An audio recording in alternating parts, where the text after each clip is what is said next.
ओम गं गणपतये नमः। ओम श्री सरस्वते नमः। ओम श्री सद्गुरु परमात्मने। जो हम लोग पढ़ रहे हैं अभी समाधि का वर्णन, तत्व समाधि का वर्णन। अब जैसे जैसे आगे पढ़ते जाएंगे तो तत्व समाधि से क्या प्राप्त हो रहा है ये तो हम लोगों ने अभी पढ़ा ही है। थोड़ा और वर्णन भी चलेगा आगे। उसके आगे चलेगा कि अगर तत्व समाधि की तरफ आप नहीं लगते हैं तो आपकी क्या गति होती है, क्या परेशानियां मिलती हैं। तो आगे के श्लोकों में उन्हीं का वर्णन है। तो जैसे तत्व समाधि की जब हम प्रारंभ करते हैं तो विवेक रूपी अंकुर निकलता है। उसके दो पत्ते होते हैं, एक होता है जो हम शास्त्र आदि के द्वारा अर्थ निकालते हैं वेदांत का वो, और दूसरा साधुओं की जो संगति होती है। देखिए, वृक्ष को पोषण भी पत्तों से ही प्राप्त होता है, उसी पर प्रकाश पड़ता है तब जो है वहीं से उसको भोजन प्राप्त होता है। तो ये जो समाधि रूपी वृक्ष विकास को प्राप्त हो रहा है, तो किससे विकास को प्राप्त होता है कि वेदांत के जो शास्त्र हैं उनको अच्छे से उनका श्रवण मनन निधिध्यासन करे और उनका अर्थ मनमानी नहीं लगाए, जैसा गुरुजनों ने लगाया हुआ है उनसे दिशा प्राप्त करके समझ प्राप्त करके लगाए, क्योंकि इनका वास्तविक अर्थ बिना गुरु संगति के आप लगा नहीं सकते। ये तो मेरा अनुभव है कि घर पे भगवत गीता उठाओ पढ़ो तो कुछ पल्ले नहीं पड़ता था। जो एकदम बाह्य अर्थ होते हैं वही पढ़ते थे। अभी तो सब अच्छा लगता है। अभी तो ज्ञान ही नहीं, उस श्लोक के विज्ञान का भी अनुभव होता है। यानी श्लोक को पढ़ो और थोड़ी देर शांत रहो तो हृदय प्रसन्न हो जाता है, आनंद आने लगता है। सच में, जैसे शराबी को शराब पीने से नशा होता है ना, ऐसे ही जिसको ज्ञान में रस आता है ना, उसको कोई अच्छा श्लोक मिल जाता है और उसको चित्त में बार बार दोहराता है तो उसका भी एक नशा जैसा होता है। खुमारी बोलते हैं उसको। और खुमारी जो है वो आत्मा के प्रकट होने के पहले उसके एक रसों में से एक है। आत्मा का एक आयाम है ये, जिसको अभी आप प्रेम बोलते हो, आनंद बोलते हो, खुमारी बोलते हो, प्रसन्नता बोलते हो। ये सब आत्मा का एक प्रकाश है और आत्मा से अभिन्न समझना चाहिए। एक चीज़ आपको बताते हैं कि सुख और दुख दो चीज़ें होती हैं, ठीक है। इसमें से आप सुख चाहते हो और दुख नहीं चाहते हो, लेकिन दोनों को ग्रहण मन करता है। नहीं भी चाहते थे तो सामान्य पड़ता है। हाँ, तो वास्तव में है क्या, जो सुख है वो तुम्हारे स्वरूप का गुण है। इसके लिए जो सुख होता है उससे कभी कोई उबता नहीं है, उससे आनंद आता है। इसीलिए बोलते हैं कि जब आपको आनंद की भावना करनी होती है तो जहाँ जहाँ से सुख मिला है वो चीज़ें याद करो और उनमें से सुख को स्मृति में रखो और विषय को बाहर निकाल दो। तो क्या होगा कि जो तुम्हारा केवल सुख का अनुभव है वो आत्मा से जुड़ा हुआ है, उसको विषय से लेना देना नहीं है। जैसे हड्डी में से, कुत्ते को हड्डी में से रस नहीं आता, उसके स्वयं का रस है जो दांतों के माध्यम से उसमें जा रहा है, ऐसे ही विषय में रस नहीं है। तो विषयों में जो हमको रस हल्का सा भी भासता है ना, वो रस हमको स्वरूप का समझना चाहिए।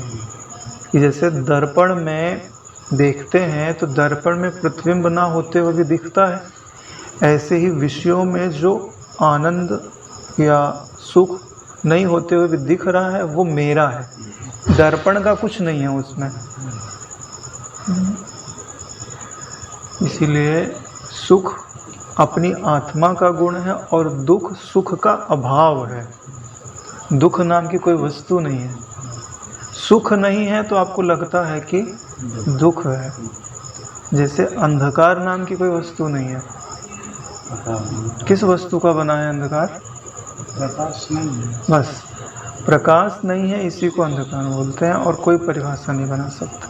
कहाँ से आता है, कहाँ जाता है, कितना वजन है, कितना लंबा है, कितना चौड़ा है, कुछ नहीं।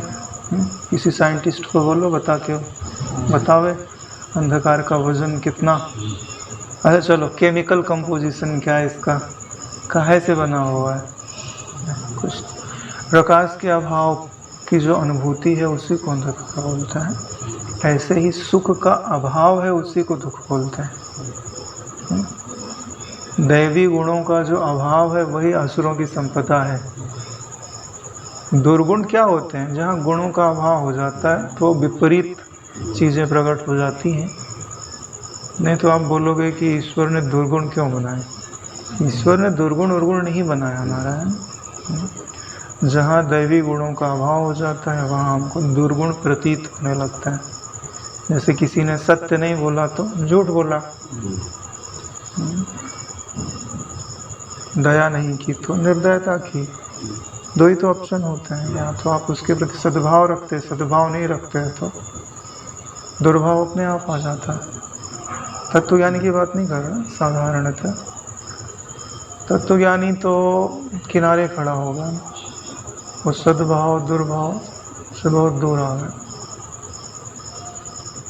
तो जब ये विवेक ज्ञान रूपी वृक्ष हमारे चित्त में विकास को प्राप्त होता है, सुदृढ़ होने पर राग द्वेष आदि बंदर भी उसको हिला नहीं पाते। और यही जो चित्त की विश्रांति रूप, चित्त की समाधि रूप जो ज्ञान में वृक्ष उत्पन्न हुआ है, वही क्या क्या लेकर के आता था? कल बोलते थे कि स्वात्म तत्व का स्पष्ट आविर्भाव होने लगता था। यानी कि अब जो अपना मैं है वो स्पष्ट दिख रहा है कि मैं क्या हूँ। पहले जब तक समाधि प्राप्त नहीं हुई थी तब तक स्पष्ट नहीं रहता था। कभी थोड़ा सा लगता था कि जगत का यह स्वभाव है और मेरा यह स्वभाव है। लेकिन जब चित्त को विश्रांति मिलने लगती है ना, तो अब वो प्रमाद नहीं करता, स्पष्ट दिखाता है। जैसे दर्पण हिलता हो, मलिन हो तो स्पष्ट प्रतिबिंब नहीं बनता, ऐसे ही चित्त रूपी विश्रांति घटित होने पर दोनों चीज़ घटित होती है। वैराग्य के कारण इच्छाएं नहीं होती हैं और ध्यान की प्रधानता होने के कारण चित्त में स्थिरता आती है। तो जो स्वात्म तत्व है वो स्पष्ट दिखता है। और भी जो गुण हैं इनके कि अपने स्वरूप की ही सत्यता रहती है, आत्मस्वरूप में स्थिति रहती है। आत्मस्वरूप में स्थिति का मतलब समझते हैं? वृत्तियों से तदात्म नहीं है तो आप उस स्वरूप में स्थित हो। वृत्तियों से तदात्म हो गया तो स्वरूप में स्थित होते हुए भी आपको क्या महसूस होगा कि मैं सुखी हूँ, मैं दुखी हूँ, क्योंकि स्वरूप से च्युत तो कोई हुआ ही नहीं है। लगता है कि हम च्युत हो गए। जैसे सूर्य को तो कोई ढक ही नहीं सकता, लेकिन नेत्रों के ऊपर पर्दा आ जाए तो सूर्य का अभाव हो जाता है। आत्म स्वरूप में स्थिति का यही अर्थ होता है कि चित्त वृत्तियों से जो हमारा तदात्म है वो खत्म हो जाए और चित्त वृत्तियों को हम कल्पित अनुभव कर सकें, आगे जा कर के शून्य रूप अनुभव कर सकें। स्वभाव में धीरता आने लगती है, क्योंकि आप जिस तत्व को मैं के रूप में अनुभव कर रहे हैं, पहचान तो दूर की बात रही, पहचान तो बहुत पहले हो चुकी है। अब जिस तत्व को आप अपने मैं के रूप में अनुभव कर रहे हैं उसी ने सबको धारण कर रखा है। आप खाएंगे आप बोलते हैं कि सबसे ज़्यादा धैर्य किसी में, बोले पृथ्वी में। बोले धैर्य हो तो कैसे, ऐसे पृथ्वी में धैर्य, कोई जोत रहा है, कोई खोद रहा है, नाना प्रकार की क्रियाएं कर रहे हैं, मगर पृथ्वी माँ जो है सबको सहन कर लेती है। ऐसे ही जो आत्म तत्व में अपना मैं रखते हैं ना, वो सब को सहन कर लेता है ना। हाँ, स्वभाव होना चाहिए। अगर धीरता नहीं है ना आप में नारायण, तो चित्त वृत्तियों से तदात्म्य, चित्त वृत्तियों में जो विषय प्रतिबिंबित हो रहे हैं, हाँ, आपने उनको मेहमान बना के रखा हुआ है। अतिथि नहीं है, नारायण ही है। इनका ये चोर हैं, इनको दंड दीजिए, इनको अपने घर में स्थान मत दीजिए, नहीं तो आपका जो आत्म आनंद, आत्म समता रूपी धन है ना, चुरा ले जाएंगे। अरे नारायण, यहाँ कमाने के साधन थोड़े हैं और गंवाने के साधन ज़्यादा हैं। बड़ी सतर्कता लगती है, इसीलिए हमने चर्चा की थी कि ज्ञान का पथ कष्ट तो ज़्यादा नहीं है, मगर जागृति ज़्यादा रखनी पड़ती, क्योंकि कोई भी वृत्ति आकर के आपको उस पद से च्युत करना में सफल हो सकती है, अगर आप ध्यान नहीं रखेंगे तो। देखो, ईश्वर बड़े मौके देता है, च्युत होने के लिए बड़े स्टेप होते हैं। पहले तो आप आती जाती श्वासों में इतना चिंतन प्रगाढ़ रखिए कि आपकी चित्त वृत्ति को बाहर के विषय ग्रहण करने में परिश्रम का अनुभव हो। यहाँ से हटे तो जाएगा ही।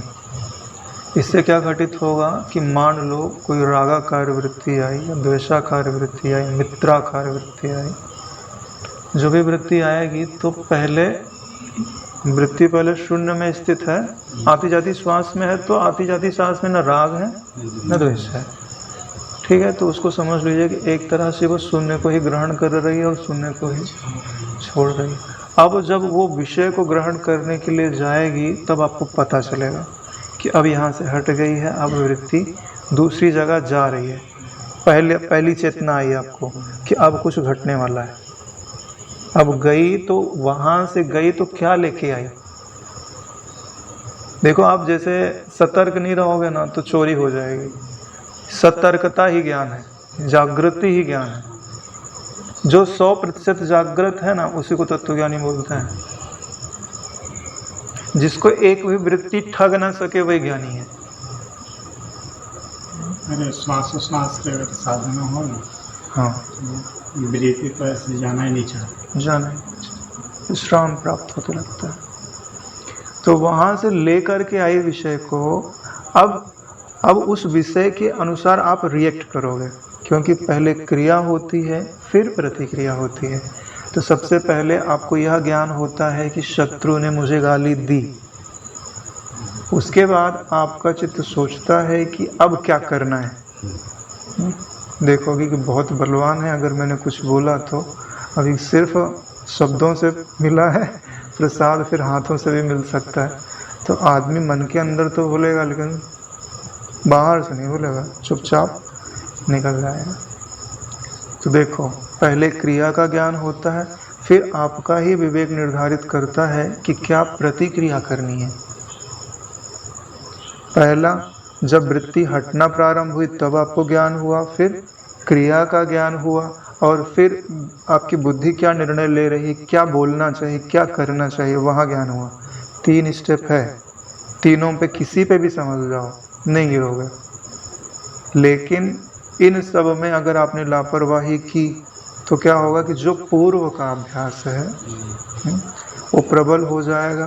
फिर प्रतिक्रिया के रूप में आप में काम आ सकता है, आप में क्रोध आ सकता है, आप में लोभ आ सकता है, आप में मोह आ सकता है।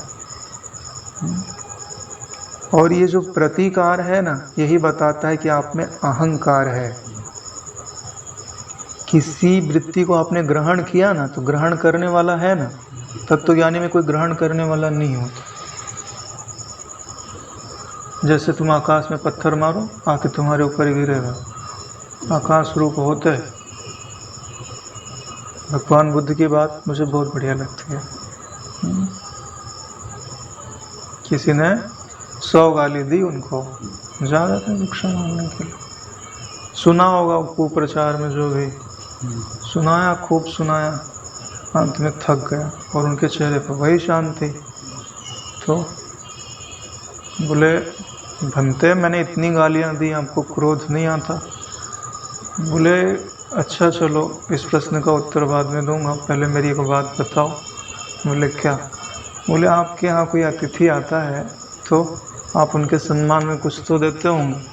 बोले, हाँ, हम कुछ भी जलपान आदि देते हैं। बोले, अगर वो ग्रहण ना करे तो आप क्या करते हैं? बोले, हम उसको वापस रख लेते हैं। तो बोले, आपका जलपान हमने ग्रहण नहीं किया। अब जितनी गालियाँ उसने दी थी, अब उसके चित्त ने स्वीकार किया कि सारी गालियाँ मेरे प्रति ही हुई। समझ में आई बात? बुद्ध जी का क्या बिगड़ा? सर्वसार हो गया, वहीं उनके चरणों पे गिर पड़ा। ये होता है नारायण कि आपके चित्त की वृत्ति की शांति, चित्त की तत्व समाधि ऐसी होनी चाहिए कि कोई बंदर प्रकृति भी हो तो वह गंभीर हो जाए। ऐसा नहीं कि आया किसी ने हिलाया और आप हिल गए। वट वृक्ष होना चाहिए। समाधि का मतलब होता है कि जिसको कोई हिलाए तो हिले नहीं। जैसे वो तपस्या करने के लिए बैठते थे, कोई भी जब देखते थे कि स्वर्ग लोग हिलने लग गया है तो क्या करते थे कि जाओ भाई अब इनकी तपस्या भंग करो। तो क्या करते थे भाई, पेड़ आदि के नीचे या कहीं भी खूब बारिश करते थे। पानी गिरेगा। करकटी जी का पढ़ो आप तो। यहाँ तक कि वायु के द्वारा अगर एकाध कण भोजन का उसके मुख में पड़ता था ना, तो उसको खाती नहीं थी। कितना बारिश हुआ, वो उसका जहाँ खड़ी थी एक पाँव के ऊपर, दोनों हाथ ऊपर करके और वैसे ऊपर करते हुए पूरा पानी में, कीचड़ में दब जाती थी। फिर भी उसने अपनी संबित को टूटने नहीं दिया। ये होता है तत्व को धारण करने वाली वृत्ति नारायण। वो तप की जरूरत नहीं है, तप के लिए हम लोग विचार नहीं कर रहे हैं, लेकिन जिसको हम निधिध्यासन बोलते हैं ना, निधिध्यासन का मतलब होता है कि निधि यानी होता है नदी, प्रवाह, और उसी में जो प्रवाह में ही आसन लगाकर बैठा है, निधिध्यासन। आसन माने होता है बैठना, अधि यानी ऊपर, प्रवाह के ऊपर जो विराजमान है वो निधिध्यासन। तो कौन से प्रवाह के ऊपर विद्यमान है? बोले, आत्मज्ञान की जो समझ का निष्कर्ष है कि मैं असंग तत्व हूँ, किसी भी वृत्ति का मुझ पर प्रभाव पड़ता नहीं है। उसी अनुभव का प्रवाह है कि अब 24 घंटे में कितनी वृत्तियाँ मुझको छू पाती हैं, आज देखते हैं। कसम खा लिया हमने, चोरी नहीं होने देंगे। बापूजी का पुराना सत्संग है, वो तो अभी लगाते ही नहीं है, कभी कभार सुनने को मिलता है। उसमें बापूजी ने बोला था कि हमारे ऐसे भी दिन गुजरे हैं कि कब सुबह होती थी, कब शाम हो जाती थी, काम कुछ नहीं था और फुर्सत एक पल की नहीं थी। और उसी में बोला हुआ है कि उस समय हमारी एक भी श्वास बिना आत्मचिंतन के नहीं जाती थी। सुना हुआ मैंने, इसी गानों से सुना है।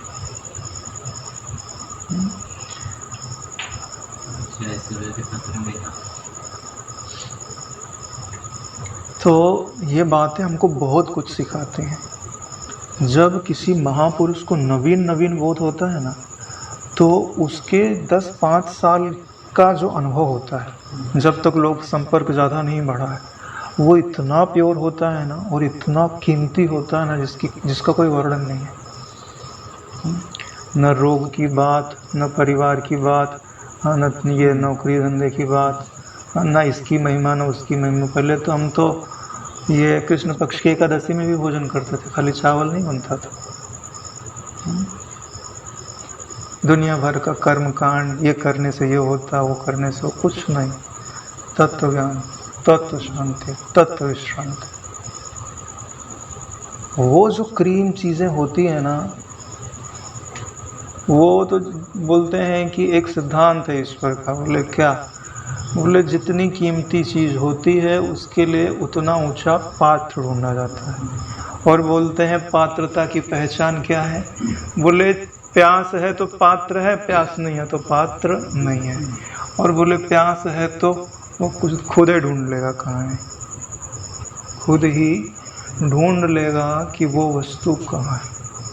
इसके लिए जो मिल रहा है उसमें संतुष्ट मत होइए, जो मिल रहा है उसमें संतुष्ट मत होइए। देखिए क्या उससे प्यास मिट रही है, नहीं मिट रही है तो खोजिए कि और कहाँ से मिल सकता है, तब मिलेगा नारायण। ये जो ब्रह्मज्ञानी जन होते हैं ना, जैसे बोला तो जाता है कि जैसे दीपक है तो जले हुए दीपक से आप दिया ले जाके लगा लो, जल जाता है, ठीक है। ये तो आप सत्पात्र हो एकदम, तब की बात है। एकदम गुरुजी प्रसन्न हो गए तब तो ये घटना घट सकती है, दीपो दीपांतरम यथा। लेकिन जो ब्रह्मज्ञानी जन होते हैं उनकी उपमा किससे दी जाती है पता है? कि जैसे अग्नि जली, जल करके उसमें से लौ खत्म हो गई, अंदर आग विराजमान है और ऊपर से एक राख की परत पड़ गई। अब आपको अग्नि प्राप्त करनी है तो आग दिख नहीं रही है। अब आप जाओ और पंखे से हवा करो, राख उड़े, और फिर उसमें से जो कोलसा है उसमें से लपटें निकलेंगी, अपनी लकड़ी लगाओ, जलाओ और ले जाओ। अभी ये स्थिति है, अभी ये स्थिति है। जिसकी मांग होगी, जिसका पुरुषार्थ होगा, वो प्राप्त कर ले जाएगा। और जो बोलेगा कि हमको दूर से दिखेगा, बुलाया जाएगा और फिर दिया जाएगा तो हम लेंगे, तो नारायण वेटिंग में हो, कंफर्म टिकट मिलेगी, सीट मिलेगी कि नहीं मिलेगी, राम जाने।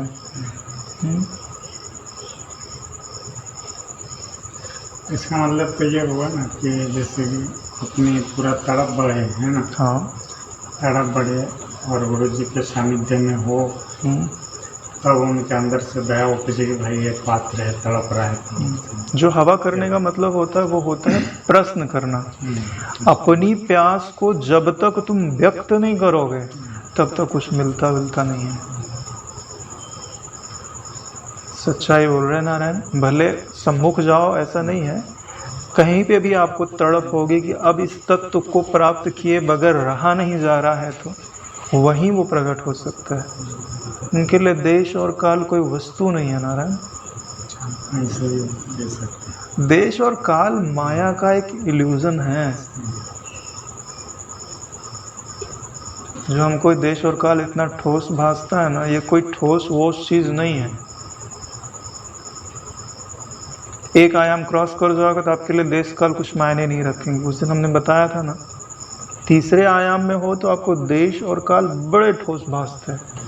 चौथे आयाम में चले जाओगे तो अरे एक पल में यहाँ हो, अगले पल में अमेरिका, अगले पल में हिमालय, कोई समय ही नहीं।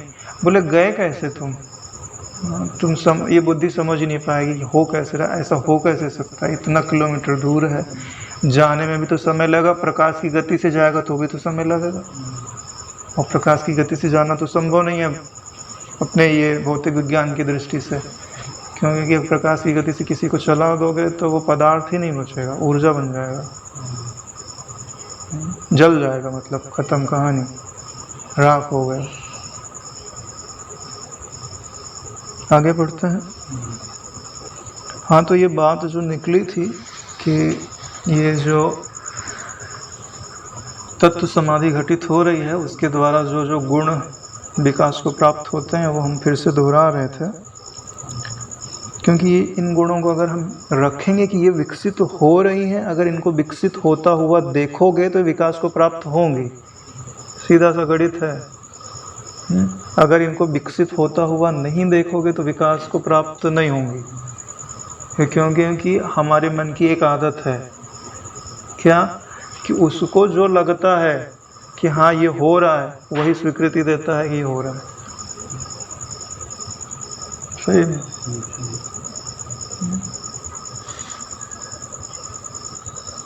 अरे नारायण, इसी के कारण तो होता है। एक जो है डॉक्टरी पढ़ने के लिए लड़का गया, वो किसी भी बीमारी का लक्षण पड़ता था तो उसको लगता था यार मेरे को भी तो खांसी आ रही है। हाँ, बोले इधर गिल्टी निकल जाती है, बोले हाँ निकल जाती है। हाँ लग मेरे को भी तो लग रहा है। हाँ, ऐसे ऐसे करते जो भी बीमारी का लक्षण पड़े उसको लगे कि यार ये बीमारी मेरे को है। फिर जाके कंसल्ट करे तो पता चले कि कोई बीमारी नहीं है। ऐसे एक बार लक्षण पड़ा कि जो है पाँव में दर्द होने लगता है, पेट में भारीपन लगता है। ऐसे ऐसे लक्षण पड़े तो डॉक्टर के पास गया, तो अपने सीनियर के पास, डॉक्टर ही होते हैं, तो जूनियर था। तो उन्होंने बताया ऐसा ऐसा है। बोले कहाँ पढ़ा था, कौन सा चैप्टर? बोले ये चैप्टर निकाला, उन्होंने देखा। बोले अच्छा, बोले ये तो महिलाओं के प्रेगनेंसी वाला लक्षण है। यानी देखो सीधी सी बात है, अपना मन भी ऐसे ही है। संसार रूपी बुक में दूसरे में हम जो जो चीज़ें देखते हैं ना, वो धीरे धीरे अपने मन में आने लगती है और हम उनको स्वीकार कर लेते हैं। अरे भाई, कोई लड़का दुष्ट नहीं हो, उसको तुम बोले यार ये तो बड़ा दुष्ट लड़का है, कुछ दिनों में दुष्ट हो जाएगा। नारायण, सच्चाई बोल रहा हूँ।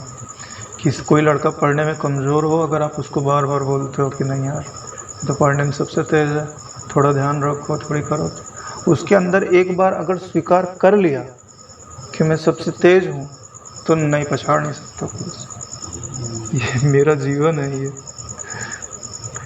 मैं बताता हूँ, अपने जीवन की बात बताता हूँ कि 5वीं क्लास तक पढ़ता था तो दूसरा नंबर या तीसरा नंबर आता था। 6वीं क्लास में पढ़ने के लिए एडमिशन होता था, तो एडमिशन में एग्ज़ाम होता था।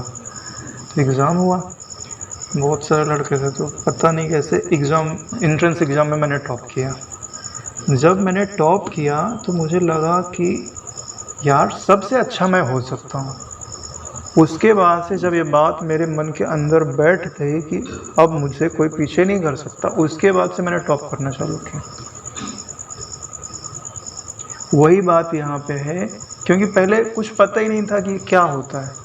ऐसे ही जो ब्रह्म विद्या के विकास से जो गुण प्रकट होते हैं, यदि आप अपने चित्त में उनको स्वीकृति देते जाएंगे कि ये है, भले थोड़ा ही दिखे, बोलो कि है और बढ़ रहा है, तो वो बढ़ेगा, निश्चय ही बढ़ेगा।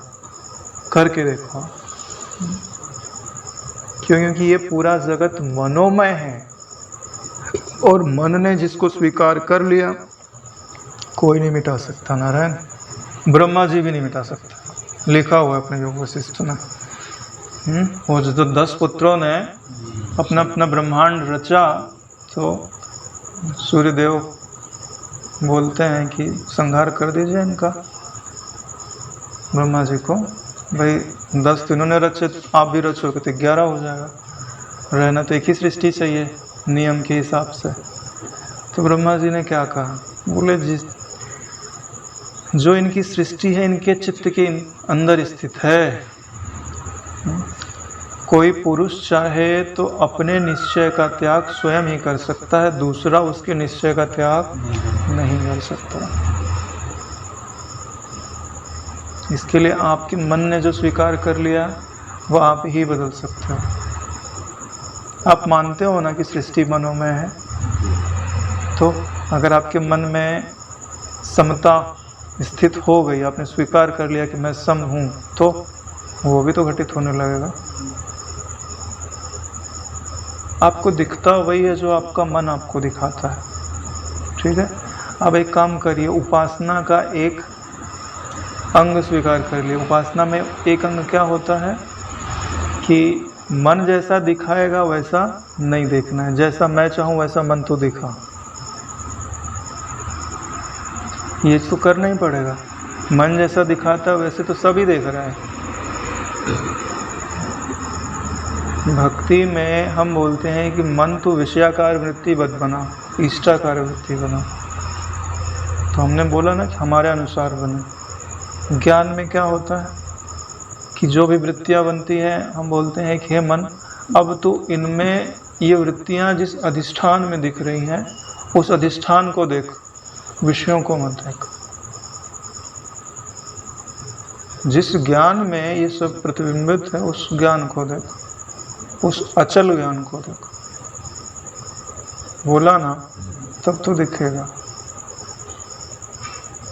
तो ये जो गुण है इनको हमें अपने चित्त में देखना चाहिए। आगे बढ़ते हैं आज का। जैसे मेघ छाया का विस्तार करता है वैसे ही यह क्षमता रूपी छाया का विस्तार करता है। कौन करता है?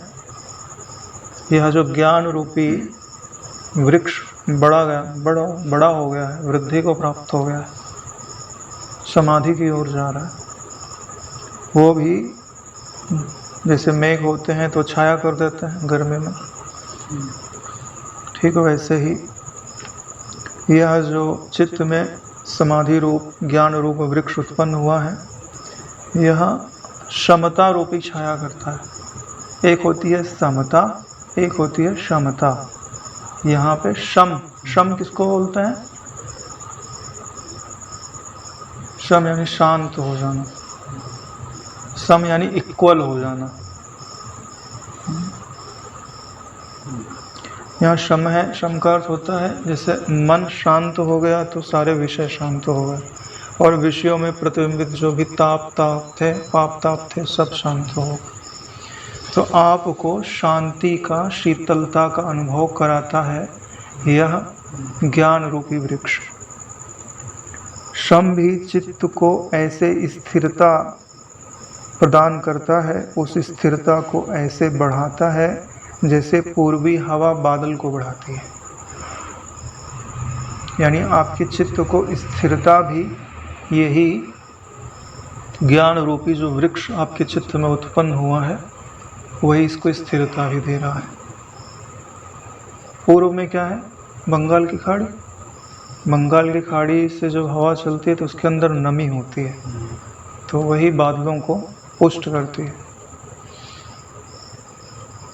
इसीलिए ऐसा उदाहरण दिया गया है। आगे कहते हैं, आत्मज्ञान के मूल बंध को यह अपने से ही ऐसे बांध देता है जैसे कुलाचल पर्वत स्थित अपने मूल को।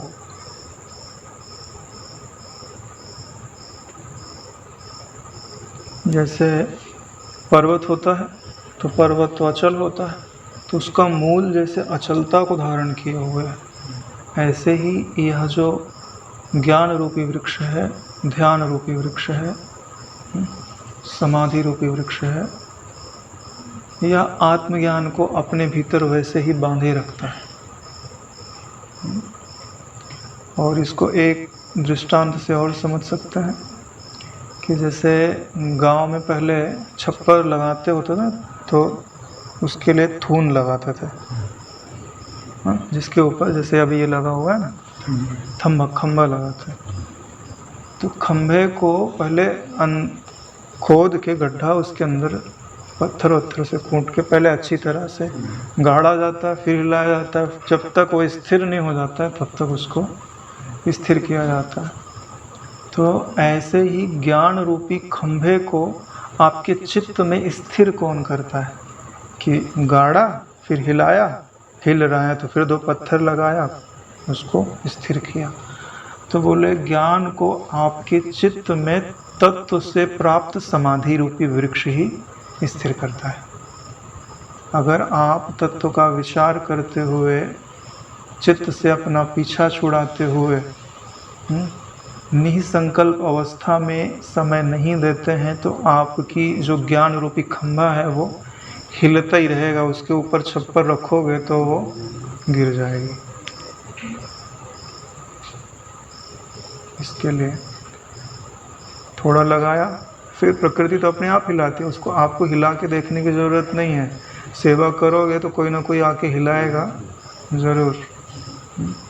फिर जैसे ही हिले थोड़ी देर हाथ से पकड़ो, 2-3 पत्थर आत्मज्ञान के आत्मविचार रूपी और डालो और ध्यान रूपी संबल मारो, स्थिर कर दो। हे राम जी, यह वृक्ष अपने ऊपर कैवल्य नामक फल देने वाले शांति आदि मांगलिक गुच्छों की शोभा रचता है। तो अभी समाधि रूपी जो वृक्ष है, इस पर जो फल लग रहा है वो किसका है? कैवल्य रूपी फल है। भर्तृहरि को कौन सा फल मिला था? अमर फल, शरीर को अमर करने वाला फल मिला था। तो शरीर को अमर करने से क्या लाभ है? क्यों? क्योंकि शरीर के रहने से खुशी नहीं है।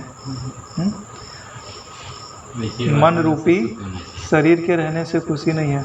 मन रूपी शरीर में सुखात्मक वृत्ति सदा बने रहने से खुशी है, और ऐसा पॉसिबल नहीं है। क्योंकि वृत्ति जो बनती है वो बदलने के लिए बनती है, क्योंकि सिद्धांत तो यही है, जो उपजा है सो नष्ट अवश्य होगा। और वृत्ति का नाम ही है जो प्रवाहित हो रही है, बह रही है, बीत रही है, उसी को तो वृत्ति बोलते हैं। तो ये जो चित्त की समाधि रूप जो वृक्ष है, उस पर फल कौन सा लग रहा है? ये भी अमरत्व देता है नारायण, लेकिन ये दुखात्मक अमरत्व नहीं देता है कि पल में सुखी पल में दुखी। नहीं, शाश्वत आनंद है, शाश्वत शांति है, शाश्वत जीवन है, शाश्वत सामर्थ्य है। और यहाँ भर्तृहरि पिंगला भाव नहीं है कि किसी की गुलामी करनी पड़े। आप ही हो, आप ही अपने आप में ही खेल रहा है। और शांति रूपी जो मांगलिक गुच्छे हैं, गुच्छे पुष्प के होते हैं, फलों के भी हो सकते हैं। हाँ, पुष्प ही तो आगे जाकर के फल बनता है।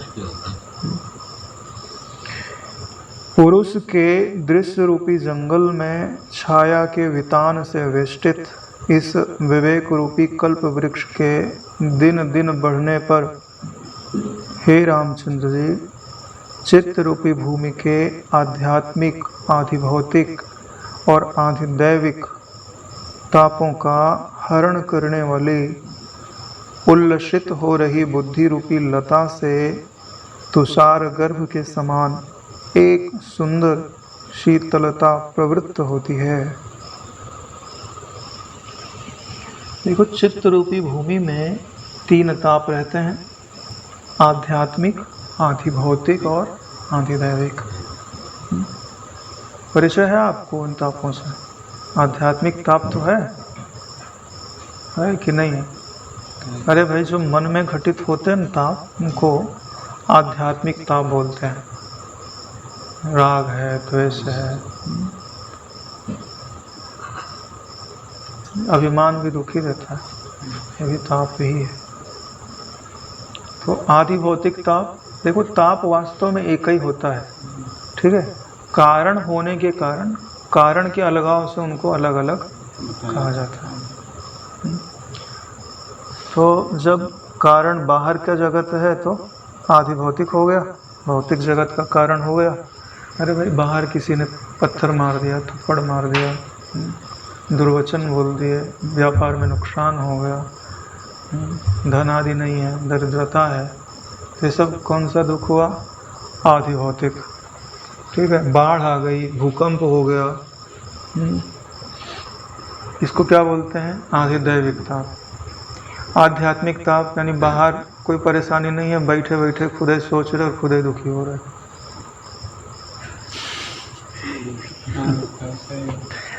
मतलब बाहर के दुखों की साधन की जरूरत नहीं है, सुख स्वयं ही बना रहे। अरे नारायण, खोज के डालो, 70% लोग ऐसे दुखी है। पड़ोसी ने कार लाई तो अपने यहाँ तो स्कूटर है, जो भी है स्कूटर है, उसका सुख नहीं है। पड़ोसी के पास कार है, उसका दुख जरूर होता है। अरे नारायण, लोग फिर अपना उन्नति छोड़ करके उनके पराभव के लिए यत्न करने लगता है। हाँ, आजकल तो लोग तंत्र क्रिया करा देते हैं, पता नहीं क्या क्या करा देते हैं, अपने परिवार के लोगों के ऊपर भी करा देते हैं। ये सुखी क्यों है, प्रसन्न क्यों है? आध्यात्मिक ताप है, इसी को बोलते हैं। लेना देना कुछ नहीं और खुद भी परेशान और दूसरे को भी परेशान कर रहे हैं। इसी है। आसुरी स्वभाव है।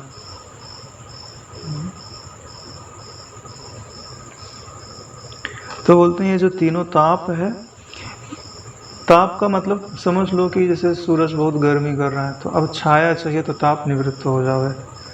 तो बोलते हैं छाया कौन देता है? इसमें एक शब्द आया है वितान। दृश्य रूपी जंगल में छाया के वितान से वेष्टित। वितान बोलते हैं तंबू को। जैसे जंगल में बहुत घने घने वृक्ष होते हैं तो एक तरह से वो तंबू के समान है, और वो ऊपर से जो सूरज का ताप है वो भीतर आने नहीं दे रहे। ऐसे ही यह जो समाधि रूपी वृक्ष है, इसकी बड़े बड़े पत्ते हैं और बहुत छायादार वृक्ष है। तो ये जो तीनों ताप बाहर थे, आदि दैविक, आदि भौतिक, आध्यात्मिक, उस छाया से ये वो ताप आप तक प्राप्त नहीं हो पा रहे, आ नहीं पा रहे। यानी आपको शीतलता का, शांति का अनुभव होने लगता है। और एक दृष्टांत तो छाया वाला दे दिए, और एक दृष्टांत और देते हैं कि इनमें यह जो चित्त की समाधि है या चित्त की शांति है जो आपको ज्ञान के द्वारा, विवेक के द्वारा प्राप्त हुई है, यह बोले तुषार गर्भ के समान है। अब आप बोलोगे तुषार गर्भ क्या होता है? जैसे तुषार माने होता हिम। जैसे कोई पहाड़ी हो, उसके ऊपर बर्फ़ की बारिश हुई हो, तो बर्फ़ की बारिश, छोटे छोटे कण होते हैं, गिरते हैं, उसी को तुषार बोलते हैं।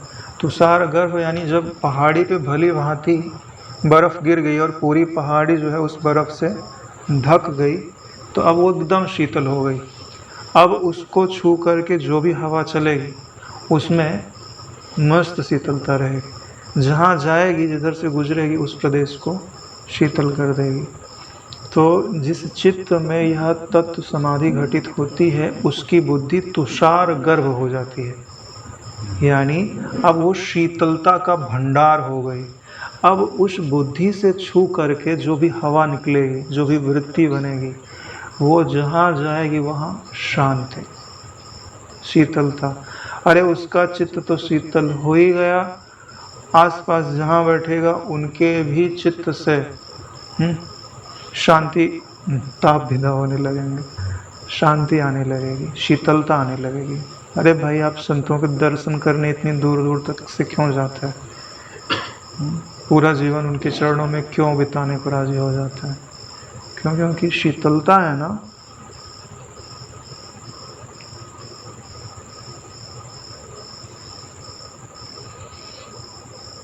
आगे कहते हैं अनेक जन्मों के नानाविध दुखों से जीर्ण। यानी कि जो अनेक जन्मों से हमको दुख मिला है, उसके कारण जो हमारा मन है अत्यंत जीर्ण हो गया है, जीर्ण टूट फूट गया है। जैसे खूब परिश्रम कर लो, शांति ना मिली हो तो शाम तक ऐसा लगता है कि अब शरीर यार जीर्ण शीर्ण हो गया, कहीं इधर दर्द कर रहा है, इधर दर्द कर रहा है। अनेक जन्मों के नानाविध दुखों से जीर्ण, दैवात सन्मार्ग प्राप्त हो जाने पर भी ऐसा जीर्ण शीर्ण है। अब ईश्वर ने बोला भाई इसको सन्मार्ग दे दिया जाए, शांति का मार्ग दे दिया जाए, जहाँ से इसको विश्राम प्राप्त हो। दैवात इसीलिए बोला गया कि ईश्वर अनुग्रह से मिल रहा है। लेकिन ऐसा होने पर भी हुआ क्या? कहाँ गिरे हम जाके? नानावादियों के कोलाहल से व्यग्र, उस मार्ग से भ्रष्ट एवं विभिन्न संसार प्रांतों में घूमते रहने से श्रांत यह मन रूपी पथिक मृग इसी वृक्ष की शीतल छाया में आकर विश्राम करता है। सन्मार्ग तो प्राप्त हो गया, लेकिन हम कहाँ गए जहाँ नाना प्रकार के वादी लोग थे। कोई बोलते थे ये कर लो तब तुमको सुख मिल जाएगा, कोई बोलते थे ये कर लो, कोई बोलते थे ये कर लो। तो उसमें क्या हो गया, आदमी भ्रमित हो गया, क्या करूं और क्या नहीं करूं। तो सन्मार्ग भी उसको व्यग्रता दे रहा था। इसीलिए लिखा है नाना वादियों के कोलाहल से व्यग्र होकर के उस मार्ग से भ्रष्ट हो गया। फिर अगर उसको उसके पश्चात भी सद्गुरु मिल जाए, उनका ज्ञान मिल जाए और वो अपने चित्त में समाधि रूपी वृक्ष को उत्पन्न कर लेवे, तब उसका यह जो नाना प्रकार के जन्मों से थका हुआ मन था और इस जन्म में भी जो अत्यंत व्यग्रता को प्राप्त हो गया था, वह मन रूपी मृग इसी समाधि रूपी वृक्ष की शीतल छाया में आकर के विश्राम प्राप्त कर सकता है।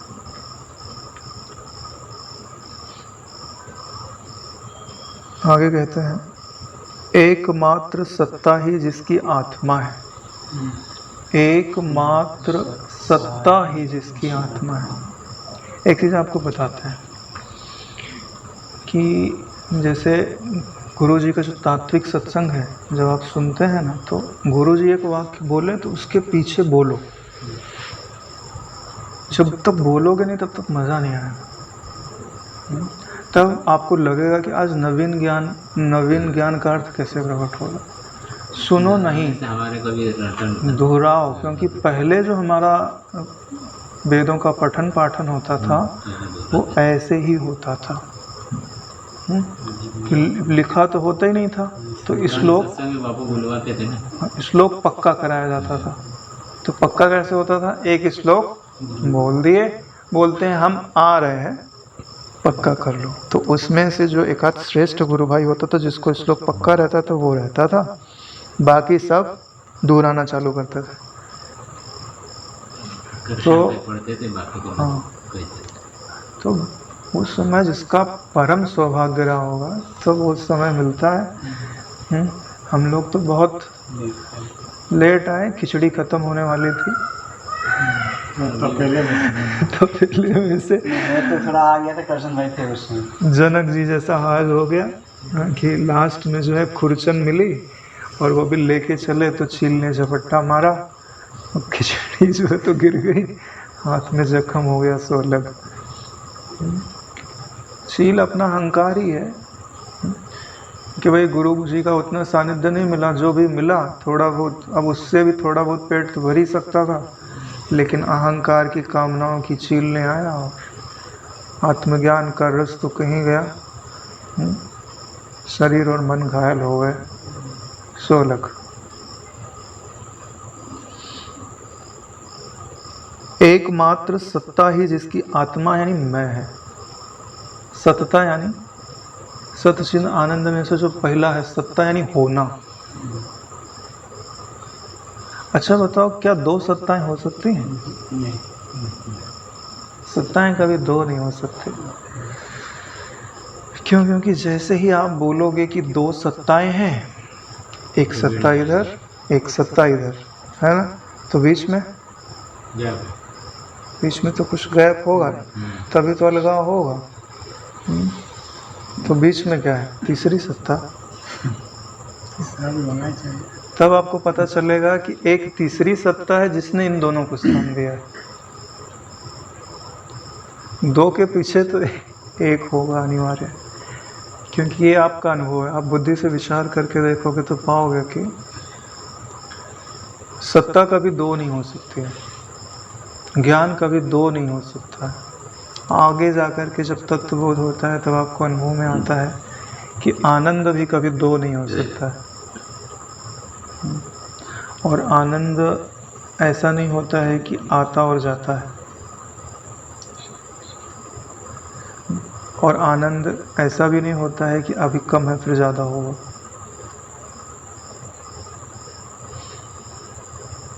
क्योंकि आनंद क्या वस्तु है?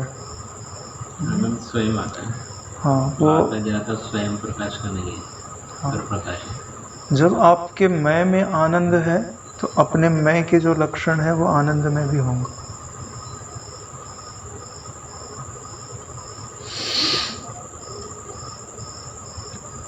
तो एकमात्र सत्ता ही जिसकी आत्मा यानी कि हमारा जो स्वरूप है वो सत्स्वरूप है। ऐसे पुरुष रूपी चमड़े का अपहरण करने के लिए, यानी कि जिसने समझा हुआ है कि मैं सत्ता स्वरूप हूँ, जिसका वास्तव में स्वरूप सत्य है, ऐसा पुरुष, पूरे यानी शरीर में जो शयन करता है उसी को पुरुष बोलता है। यानी इसको आप ऐसे समझ सकते हो कि अंतःकरण अवच्छिन्न चैतन्य, अंतःकरण में जो आया हुआ चैतन्य का प्रतिबिंब है उसी को बोलते हैं अंतःकरण अवच्छिन्न चैतन्य। जो अभी हमको जीवाभास होता है ना कि मैं अंतःकरण की सारी चीज़ों का पता चलता है, तो किसको पता चलता है? ब्रह्म को नहीं, जीवाभास को। क्योंकि जब आप ब्रह्म में खड़े हो जाओगे ना तो आपको अंतःकरण का भी भान नहीं रहेगा।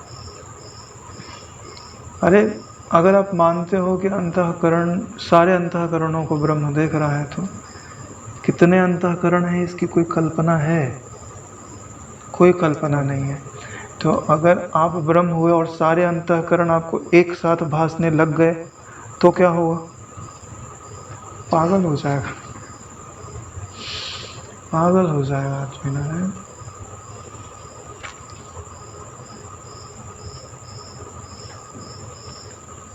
इसीलिए बोलते हैं ऐसे पुरुष रूपी चमड़े का अपहरण करने के लिए काम, क्रोध आदि 6 व्याध इसके पीछे पड़े हुए हैं।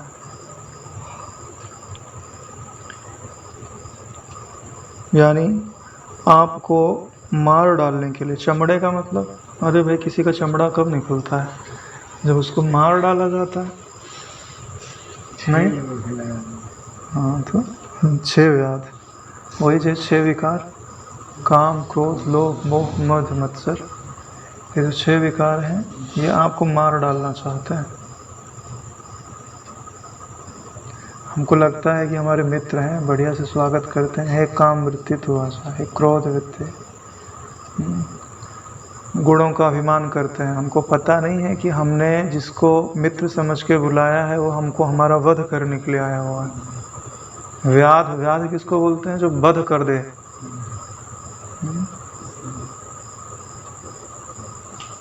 इनका काम ही होता है कि पशु पक्षियों को मार करके अपना भोजन ग्रहण कर, उसी को तो व्याध बोलता है। तो ये जो वृत्तियां हैं नारायण, हमें सतर्क हो जाना चाहिए कि ये व्याध है। अनेक प्रकार के असार शरीर आदि रूप कंटकों की कुंजों में बार बार छिप कर यह अपने को बचाने की चेष्टा करता है।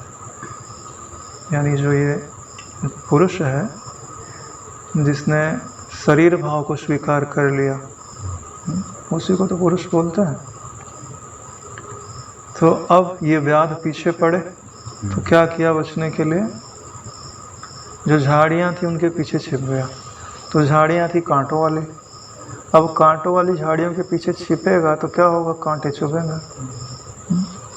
इसीलिए बोल रहा है कंटकों के कुंजों में बार बार छिप कर यह अपने को बचाने की चेष्टा करता है। यहाँ तक कि उन कुंजों में बार बार छिपने की कोशिश करने से इस मृग का मुख उस शरीर के अंदर वर्तमान नाना प्रकार के दोष रूपी कांटों से जर्जर हो गया। छिपने की कोशिश कहाँ कर रहा है? शरीरों में। वो जो झाड़ियाँ हैं वो नाना प्रकार के शरीर है। जैसे अभी हम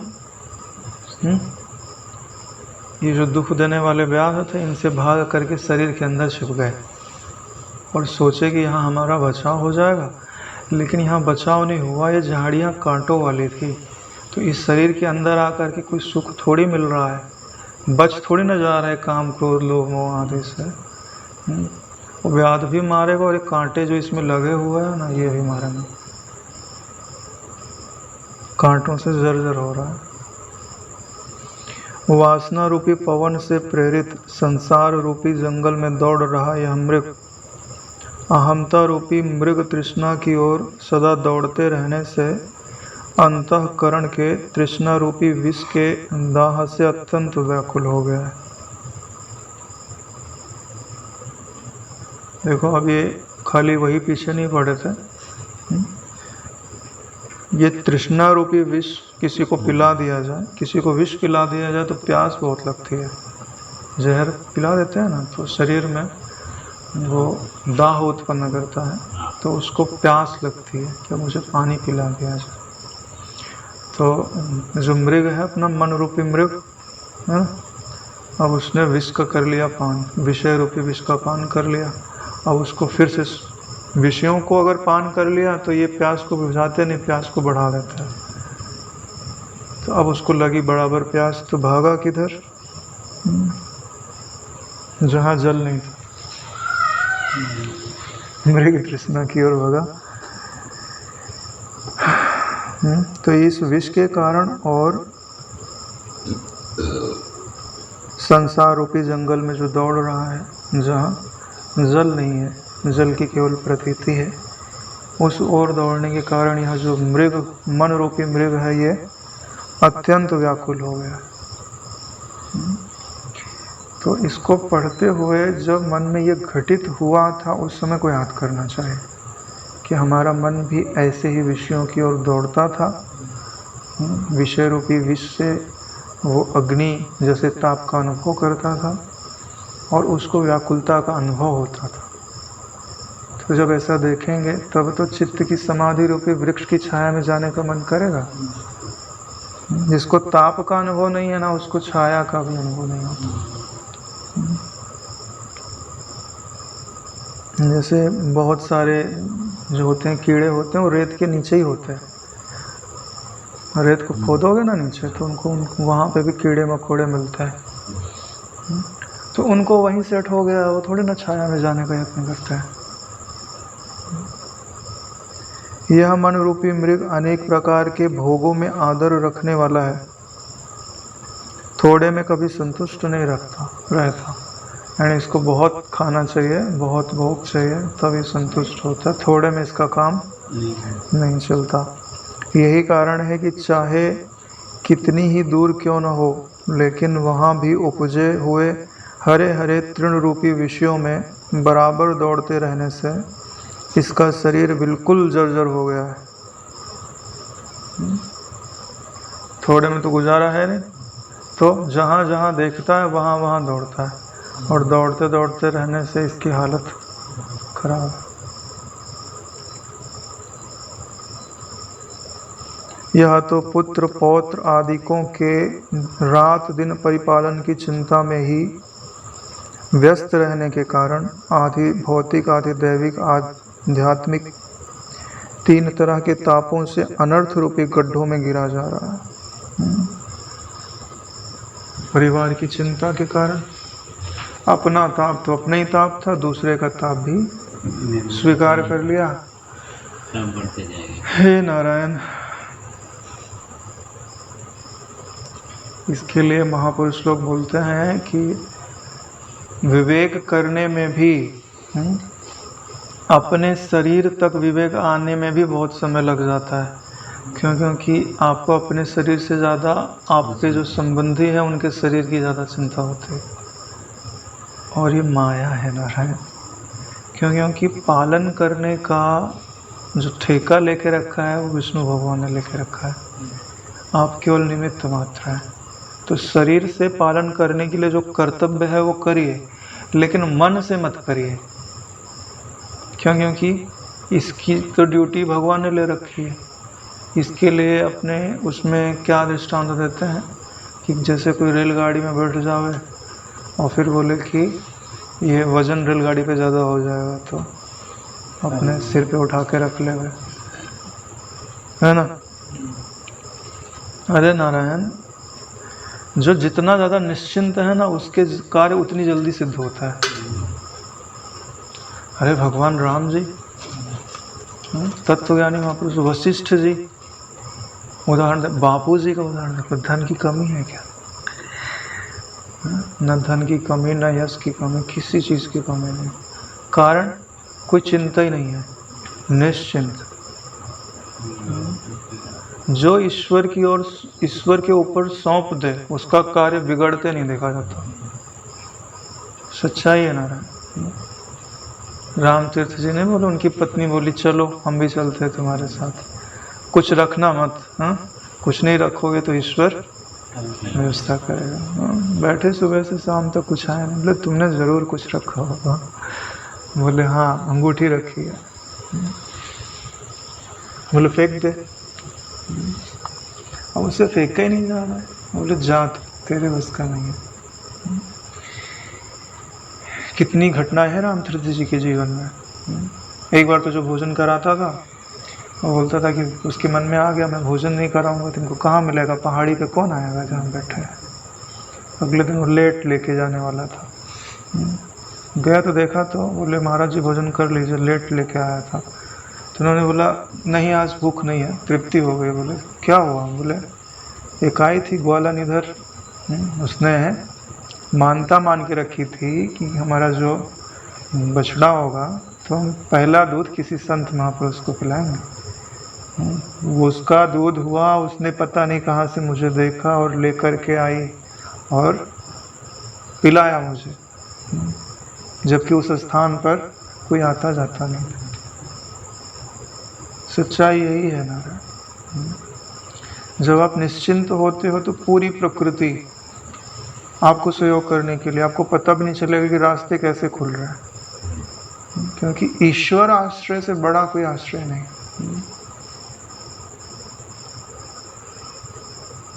रन वन व्याधि विपत्ति में रहीमन मर्यो न रोए, जो रक्षक जननी जठर सो हरि गयो न सोए।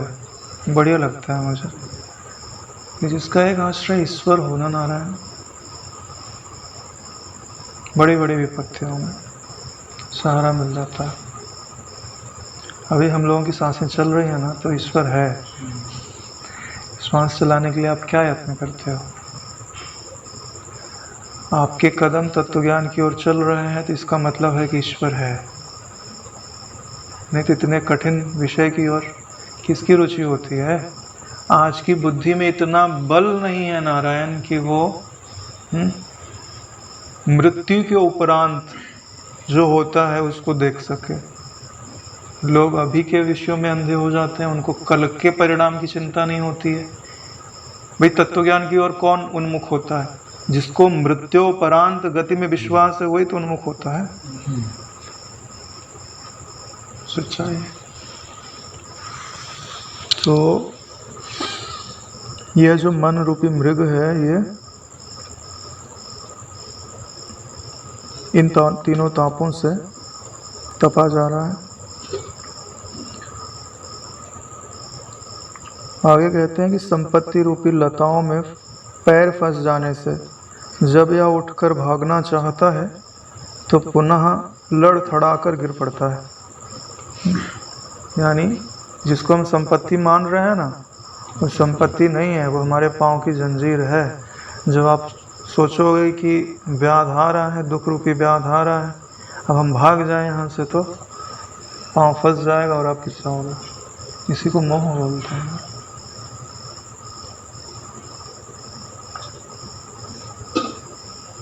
संपत्ति का मतलब केवल धन संपत्ति नहीं होता है। जो भी आप अभिमान करोगे, मेरे पास ये गुण है, मेरी बुद्धि अधिक कुशल है, मेरा शरीर अधिक बलवान है, मैं दूसरे से श्रेष्ठ हूँ, मेरे पास ये है, मेरे इतने पुत्र हैं, वो इतना कमाते हैं, वो सब सेटल हो गए हैं, जो भी आप अभिमान करोगे वो सब आपको गिराएगा, आपके पाँव में रस्सी की तरह है। इसलिए हे रामचंद्र जी, शत्रु, चोर तथा राजा आदि इसे शीघ्र पकड़कर बांध ले जाते हैं और खूब पीटते हैं तथा नाना प्रकार के दंड लगाते हैं। इन सब संकटों से इसका शरीर अत्यंत कुंठित हो गया है, किसी काम का नहीं रह गया है। तृष्णा रूपी सुंदर नदी का अवगाहन करने वाला यह, अवगाहन माने होता है डुबकी लगाने वाला, क्षुधा, पिपाशा, शोक, मोह आदि रूप तरंगों से दूर फेंक दिया जाता है यानी नाना प्रकार के कष्ट इसको प्राप्त हो रहे हैं। तृष्णा रूपी नदी में ही तो डुबकी लगा रहे हैं। जब नदी में डुबकी लगाए तो एक लहर उठा के उधर पटक रही है, दूसरी लहर बाहर नहीं निकलने दे रही है, अंदर। वहाँ से उठा के उसने वहाँ पटका, उसने वहाँ पटका। इससे क्या हो रहा है भाई, बड़े दुख में पड़ा हुआ है। आज यही विश्राम लेते हैं। ओम सहनावतु सहनौ भुनक्तु सह वीर्यं करवावहै तेजस्विनावधीतमस्तु मा विद्विषावहै। ओम शांति शांति शांति। श्री सद्गुरुदेव भगवान की जय।